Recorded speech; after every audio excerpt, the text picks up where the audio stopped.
Maxim Tkachenko, the CEO of DTE, one of Ukraine's major energy companies, stated in an interview with Britain's BBC agency that if Ukraine survives until April 1st, then Kyiv will achieve a 100% victory over Moscow in the war. This is because Ukraine's survival through this winter is considered a major question mark. According to Maxim Tkachenko, Russia has systematically destroyed thermal power plants in all of Ukraine's regions. This, in turn, is a serious blow to Ukraine's heating system, and it is impossible to win the war against Russia without energy. In summary, if Ukraine survives the winter until spring, Maxim Tkachenko asserts with great confidence that victory in the war is certain. Now we turn to Volodymyr Zelensky's sensational interview with the Bloomberg agency. Pay attention. Volodymyr Zelensky informed the Bloomberg agency that Pokrovsk has turned into a territory composed of ruins following Russian attacks, and the Ukrainian army cannot be wiped out for those ruins. Zelensky emphasized that Kyiv supports the decision of every commander at the front, and the General Staff never gave an order to retreat from Pokrovsk or to be annihilated for the city. Therefore, according to Zelensky, the fate of the army surrounded in Pokrovsk is in its own hands, or rather in the hands of those troop commanders. According to Ukraine's Strana agency, on November 13th, Volodymyr Zelensky visited the defense headquarters in the Zaporizhia region, where he inspected drone and other artillery units. Zelensky also wished luck in future battles to the units remaining in defense of the Zaporizhia region. Now we turn to unexpected information regarding Europe halting financing for Ukraine due to corruption at the top in Kyiv. Listen carefully. The Focus agency reports that Hungarian Foreign Minister Peter Szijjarta has proposed that the European Union stop giving money to Ukraine because of corruption in Kyiv.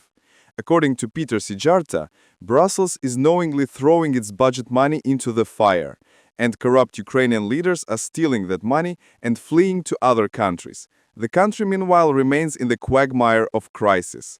A reminder for those who haven't heard. According to information from the Bild agency, the European Commissioner for Economy, Valdis Dombrovskis, announced that the European Union will no longer allocate simple credits to Ukraine due to rampant corruption in Kyiv. This means that if Kyiv wants to receive more credit from Brussels in the future, Ukraine must provide a guarantee that it will repay the credit on time.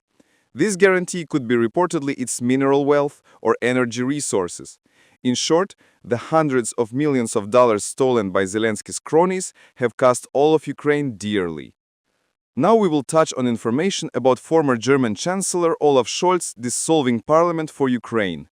In an interview with the Die Zeit agency, Olaf Scholz revealed that he dissolved parliament for one reason only: to finance Ukraine. According to Olaf Scholz, the Bundestag could not reach an agreement on an additional 15 billion euros aid package for Kyiv. As a result, the Chancellor was forced to dissolve parliament.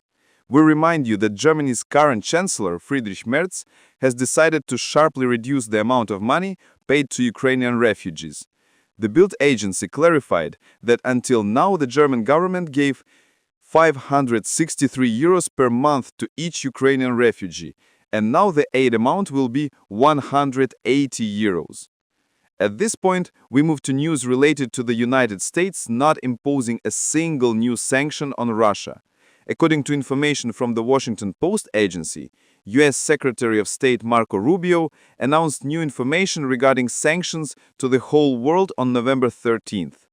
According to him, the United States will not apply even one more sanction to Moscow from now on.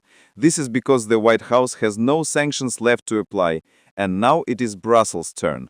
Marco Rubio stated that the European Union must now take the initiative and apply sanctions against Russian oil-carrying fleet. This is considered the final warning. We will follow the developing events together. Stay with 380 World News. The essential information you are waiting for is still ahead.